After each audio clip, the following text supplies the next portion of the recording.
Well, we're almost at Christmas time, and I thought I would give you an update on this market. We're being told that this is a fantastic economy. Everything's terrific. We're in a Goldilocks economy, and that no more rate hikes. We're going to start cutting. Everything's going to be just great. Everything's going to be just fine. Well, if you believe that, then you have to believe that inflation is really 3.2% instead of 15%, which it really is. So I thought that let's start out with what's going on with this market. Everybody wants to know, are we going to have a crash? Yes, we are. Can I give you the exact date? No, I can't. But I can tell you this. We are setting up for a crash. Exactly the way we were setting up for the 2008 crash. But let's talk about the landing, soft landing. There's not going to be a soft landing. What are you, not a soft landing? Give me a break. First of all, when you think about it, how could we possibly have a soft landing when we have the S&P is up almost 20% since January? And you got 7 stocks that provided that 20%. 7 out of 500. They provided about 80, 90% of that rally. What are you, nuts? Out of 8,000 stocks that trade every day, we have only about 600 stocks. That's it, out of 8,000 that make new highs. And we have 7 companies that contribute 30% to the S&P market cap. And if we pulled those 7 companies out, we'd be making no money this year. The S&P wouldn't be anywhere this year. We also have a regional bank crisis. Remember our 3 banks that took a big hit? And nothing's changed since then. We still have a crisis. The only thing that changed is we had the bank term funding program come in. And now, those 3 banks, remember what happened to them? They ran out of money because they were losing money because they kept raising rates to fight inflation. Powell kept raising rates. He raised rates so high that the banks, when they looked at their income from their portfolio, they were receiving about 2-3%, and now they're paying 5%. So they didn't have any money. They're broke. There's 180 banks right behind them that was going to add to their. Remember, they had $50 billion in unrealized losses. There's another 180 regional banks with $650 billion unrealized losses. But they didn't want us to realize the unrealized losses, so that's why they went in with the bank term funding program to mask it. The same thing they did in 2008. But it didn't work in 2008. It's not going to work now. So wait, does that sound like a soft landing to you? To me, it sounds like one hell of a hard landing. So that's another problem. We got the banking problem. We got the breath problem, and we're being told how we got this Goldilocks economy right now. Everything's good. Wait a minute, we're getting layoffs left and right. Amazon, Microsoft. But here's what really got me: the job numbers. Are you kidding me? I would never ever rely on the job number information to make any decisions in the stock market. You got to be nuts. The jobs, just like the inflation number, right? The CPI is full of crap. Okay, inflation is 15%. We know that. But let's go back to the job numbers. They came out and they said the household jobs were 747,000. What? Do you know how many jobs that is? But at the same time, they're telling us that they created 747,000 new jobs. 50 states, there's lines going to the unemployment office in all 50 states. So they're lying about the unemployment. They're lying about the inflation. They're lying about everything. So, no, there's not going to be a soft landing. It's going to be one hell of a hard landing.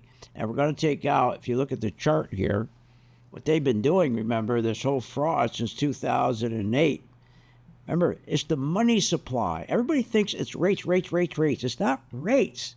that affect the market. It's the money supply that causes the inflation. Joe Biden got up the other day and he said, you know what's causing the inflation? Corporations. Corporations are gouging. What? I mean, that may be true, but that's not the source. The source is money supply. But they don't want you to know that. Because see what these people did? In 2008, they wanted to rig the market to go up without earnings. That's right, because they didn't want to go into a recession. Because remember what Obama wanted. Obama wanted to expand his welfare state. He wanted to get going on with his Obamacare. So he didn't want to worry. He didn't want to deal with anything that has to do with productivity or earnings. He just wanted to get that health care going and socialist message and everything else. So what he decided to do is we got to get the rates down. We got to get the rates down so that people will come in and start buying stuff. Well, how do you get rates down? Well, normally what you do is have business investment. Business investment, you produce goods, you produce wages, savings, people buy, and that's the way it works. It all starts with productivity. It all starts with business investment, right? Oh, no, not for these guys, not for St. Obama. So what does St. Obama do? With the devil, Bernanke, they sat down and said, let's do this. Let's lower rates, and we'll do it the old-fashioned way. The crooked way. We'll load up the system with money. We'll have so much money that we give to the banks that the economy's not growing. So what's going to happen is the more money we push into the system that they can't lend out because we're not growing, the yield, the interest rates will go down. And then what else we'll do? We'll take all this money and print money, and we'll do something else. We'll go buy all the 10-year treasuries. And we buy all the 10-year treasuries, that'll drop the yields down. And then the Federal Reserve can turn around and say, oh, now that the yields are down from 3% down to 1.5%, we can take our Fed rate, the rate that we charge banks when we loan them, we'll bring it down to zero. And then we can loan they can loan companies money at zero, and they can buy their own stocks. So they don't have to worry about earnings or profits. They just buy their own stocks. The more stocks they buy, the less stocks outstanding, the market goes up. With no profits, no business investment. So it was the money supply that drove the interest rates down. Yes, QE did too, but they're doing two separate things. The money supply is still with us. We got to pay for that money supply. The money supply has kept interest rates too low for too long. We got to pay a penalty for that, but they won't tell you. But now we're paying that penalty. Because, see, they can't get the inflation out of the box. Because the only way they could do it is raise rates like Volcker did, but they didn't. So take a look at this chart. Look what they did. They put money in 2008. Here's the money supply. Hope you like my chart. And please, by the way, while you're listening to me, could you hit subscribe and like? I'd really appreciate that. So they kept on every time the market pulled back a little bit, boom, more money supply. And then we had remember we had the 2018, that first little crash, boom, more money supply. And then we had the 2020 collapse, more money supply. Now remember what was going on. As long as they kept the 10-year treasury yield below, 1.5%, 1.5%, they were fine. But every time it started heading back up to 4%, the market would collapse. So to stop that, they would run in with money supply, prop it right back up, like they did from March 2020 up to January 2022. So every time the market collapsed, 2018, 2020, January 2022, January 2022, and then again was July 2023. This is what they're doing. It's all money supply. Yes, and the zero rates. But remember what the zero rates were for. The QE was for. All right, to get the housing going, But remember, this is what's interesting. And this is why we're going to have one hell of a crash. Think about this. If you had a house, okay, everybody's saying it's the rates. It's the interest rates that are killing the housing market. That's why prices are so high. No, it's not. That's not true at all. It wasn't the rates. Let me explain. What happened is this. Let's say that you have a house, a mortgage that you said, I'm going to go out and buy a house. I got a budget. I'm going to pay $2,000 a month. So $2,000 a month with the interest rates at 2.8% or 3%, you could buy a $450,000 house. That's right, $450,000. And with that $2,000. Now the problem is, because of all the inflation it created with the money supply and QE, what happened? Well, now, if you have $2,000, you can't buy a house for $250,000 anymore. That same payment, you're going to have to now afford only a $250,000 house instead of a $450,000 house. So what made the house value go from $250,000 to $450,000? Was it raising rates? No, because you had the same payment and the same interest rate. So in other words, your interest rate was the same and your $2,000 a month was the same. What made the difference in the pricing wasn't the raising of rates, it was the money supply. That's what pushed the house up from $250,000 to $400,000. This is what people don't realize. See, inflation's a terrible thing. Remember, every president, if you asked any president that had a brain in his head, except for the dope we got now, they'd say the worst thing, the thing they worry about every day is inflation, because it can kill an economy, it can kill a whole country, it can destroy a country. Inflation and money supply. If all of a sudden you play this trick, I'm going to flood the system with money, and when I know the economy's not growing enough, that'll push the rates down. In the beginning, but then what it does, because you can't push the money out the door. Yeah, rates go down at first, but then what happens? Inflation starts popping up. And then the inflation starts getting out of control. And that's what's happened to us.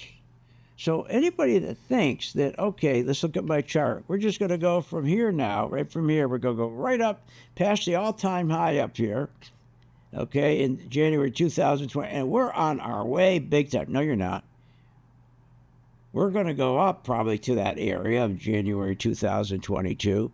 But shortly, we're going to break and come right past this October low of 2022, that October 13th, and then we're going to go right past that all the way down to that March 2020. It's going to be one hell of a crash. Why?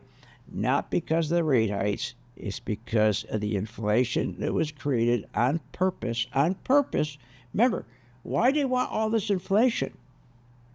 Because who gets wealthy? The wealthy. They benefit from the inflation, not the worker.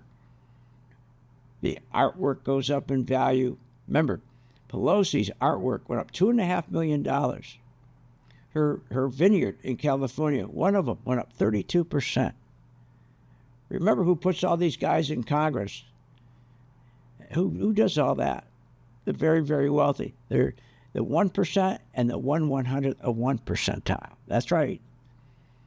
And those two groups, let's take the top 1%. What did they gain from all this inflation that was created from the money supply? What did they gain? Between 2010 and today, the 1% gained $20 million each. What did the 1/100th of 1 percentile, what did that group gain? $88 million each. What did you and I, let's take a person, let's take the average person on Main Street. 72% of people on Main Street make about $60,000 a year, husband and wife. What did they gain from 2010 to today? Did they gain the 20 million or the 88 million? No, they gained each about $4,500. So this whole bubble is bigger than we've ever seen. And no, there's not going to be a soft landing. So it's unfortunate that people don't understand the culprit is the money supply. The culprit is when Bernanke and Obama got together in 2009 after that dope Bush destroyed the economy. Instead of taking all that money and put into business investment to grow the economy, produce, grow savings, grow jobs, he wanted to grow Obamacare. By growing Obamacare, he grew his welfare system, his welfare state. You see? And even though he knew the proper thing to get Bush's economy out of the ditch was to create new jobs, push that money to creating new startup jobs, because startup business is where you get all that's the prescription, get the startup jobs going. That will pull us out of the ditch. But he couldn't do it. Why? Because be going against his progressive base. No, they want the free Obama phones. They want the health care. And now they're doing the same thing under this dope, Biden.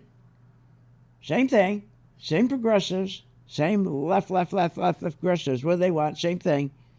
Social programs, not productivity. So we have a double whammy, one right after the other. So how are you going to take all this money out of the system? This is what you got to ask. How do you get all this money back out? Because remember, when you flood the banks with this money and they can't loan it, yeah, when you did the flooding, interest rates came down, that's for sure. But then what happened? Inflation went through the roof because you can't get the money, you can't loan. So how do you get it out? It's tough, it's hard. That's why you're going to have a crash. You just don't open a spigot and all of a sudden all this money flows back out. You got to have productivity. You got to produce.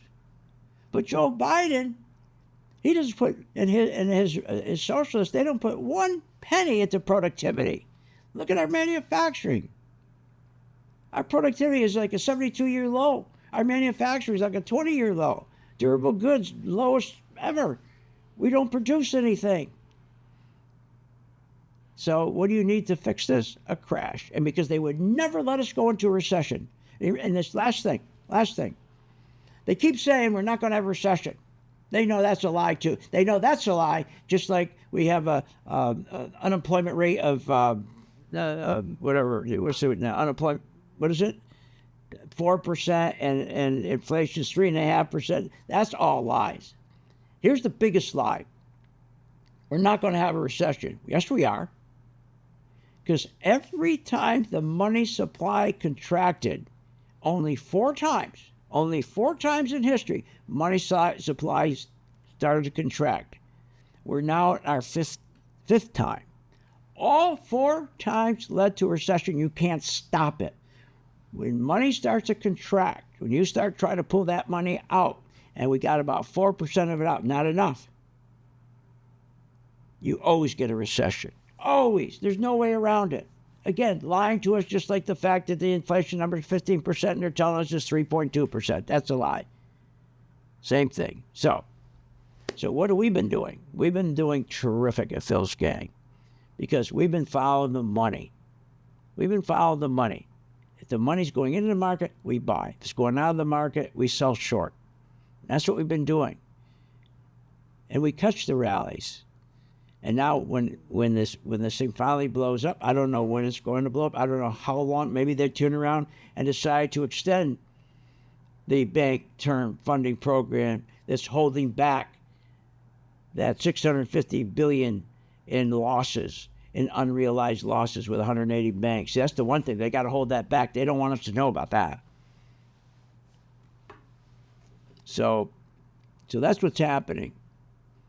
So nobody's being honest with us.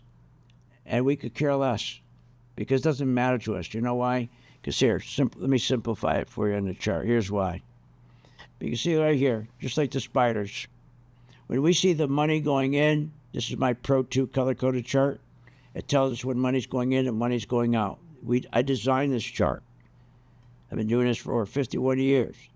It tells me when money's going in, I buy. When money's going out, I short. That's all I watch. I don't listen to a thing that these people say. I could care less. This fake business news network, you listen to them, you go broke.